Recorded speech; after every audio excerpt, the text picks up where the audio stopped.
Vamos a empezar entonces la parte de cardio hablando de angina y tratamiento de angina.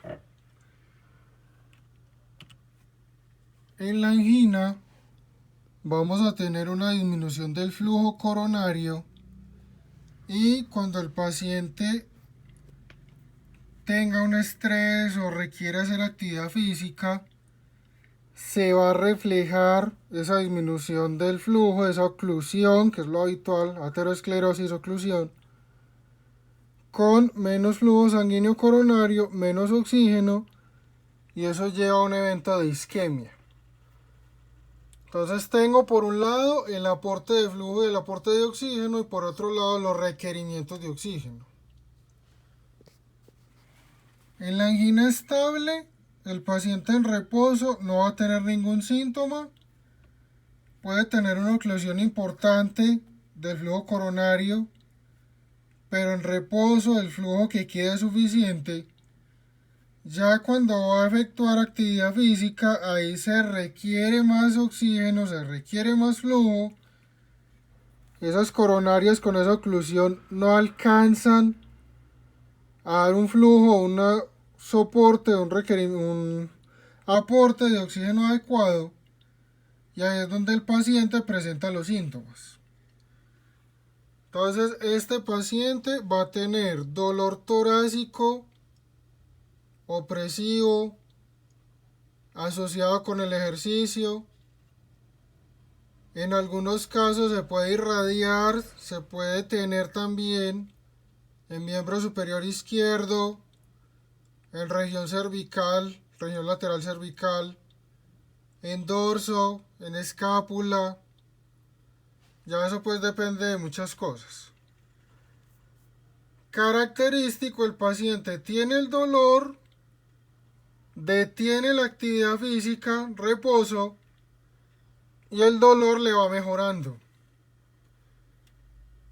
Si el paciente tiene síntomas en reposo, hablamos de otra cosa que es una angina inestable. Y un paciente con angina inestable tiene mucho más riesgo de presentar un infarto agudo de miocardio. Entonces tenemos el de angina estable que mejora con el reposo. Y también puede mejorar con una parte del tratamiento que vemos ahorita, que son los nitratos. ¿Qué se busca con el tratamiento? Entonces se busca reducir el trabajo cardíaco y se busca mejorar el aporte de flujo y aporte de oxígeno. ¿Cómo se mejora el aporte de oxígeno? Con vasodilatación coronaria.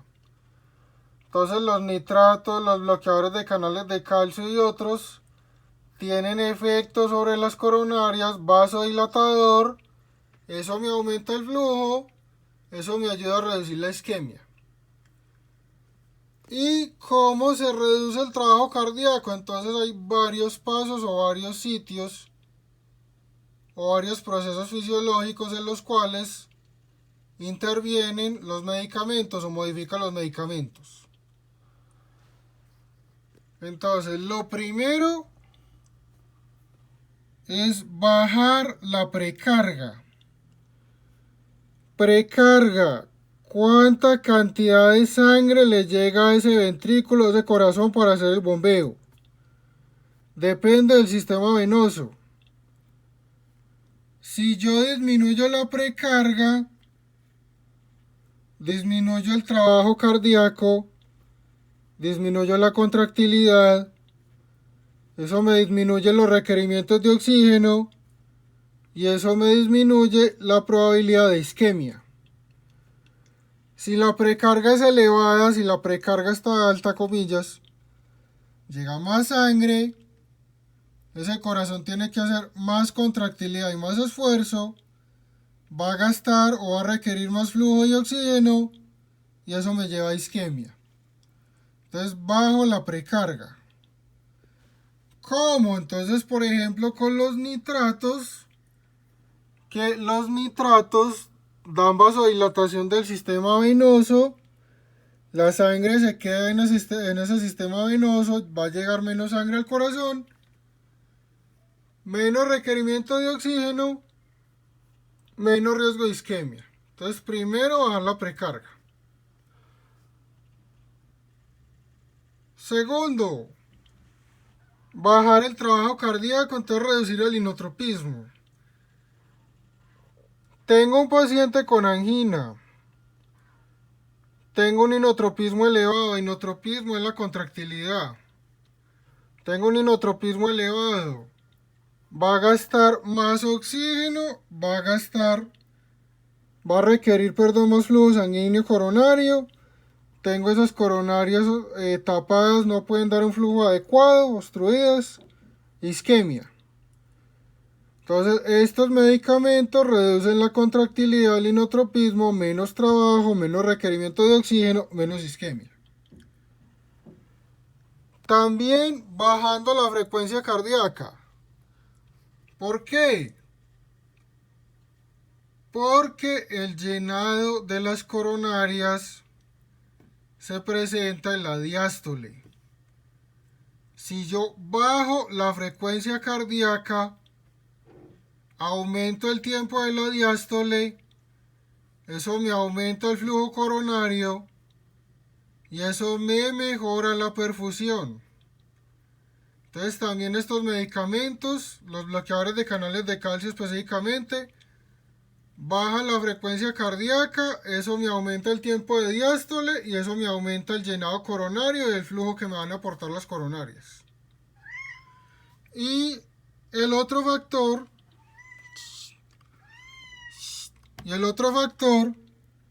es la poscarga.